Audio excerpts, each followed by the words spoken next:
La Chambre nationale d'agriculture du Bénin, ancrage institutionnel adéquat pour toutes actions de développement agricole, est mandatée par le gouvernement pour la réorganisation des filières soja et anacarde, pour la mise en place d'accords cadres avec les interprofessions de ces deux filières qui contribuent énormément à l'entrée des devises à travers les exportations. Pour créer une valeur ajoutée à l'économie du pays, l'État encourage une production soutenue de matières premières pour approvisionner les grandes usines de transformation. À partir de cet instant, l'organisation et la structuration des acteurs agricoles constituent un élément clé pour garantir les liens d'affaires ainsi qu'à l'accès aux facteurs de production, au financement adéquat, aux divers services agricoles et à l'accès à un marché rémunérateur.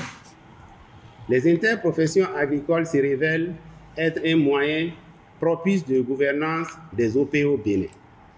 Mieux, avec l'ambition que nourrit notre pays de transformer la totalité de la production nationale de cajou et de soja à l'intérieur du pays, il importe de veiller à l'amélioration des prix aux producteurs et à l'efficience globale de ces deux filières. Pour la réussite de cette restructuration, la feuille de route élaborée a permis déjà de franchir des étapes importantes. La réalisation d'un dialogue de cadrage et de proposition d'un projet de décision, de mise en place d'un comité national d'orientation et d'un comité technique de réorganisation des filières anacarde et soja.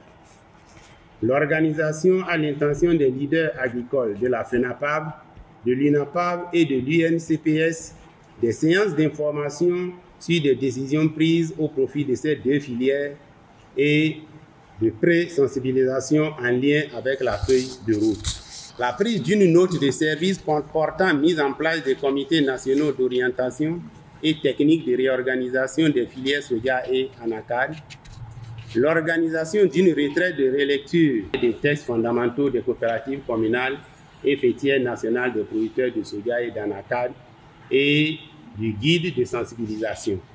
À tout cela s'ajoute l'organisation des campagnes de sensibilisation dans plusieurs communes productrices de soja et d'anacarde pour accroître l'adhésion des producteurs aux interprofessions. Cette interprofession va s'occuper de l'organisation de la commercialisation de ces produits et la fixation du prix sera organisée par l'interprofession à travers les deux familles qui vont s'asseoir ensemble, réfléchir, tenir compte des comptes d'exploitation de chaque membre de chaque famille et de la réalité qui est celle des prix de ces produits au niveau mondial. Ce n'est qu'après ce consensus que l'État va promulguer le prix qui se sont fixés. Une bonne nouvelle qui augure de bons lendemains pour les filières soja et anacarde. Les producteurs seront à même de fixer désormais leur prix de vente avec leurs partenaires et l'État ne serait qu'un arbitre.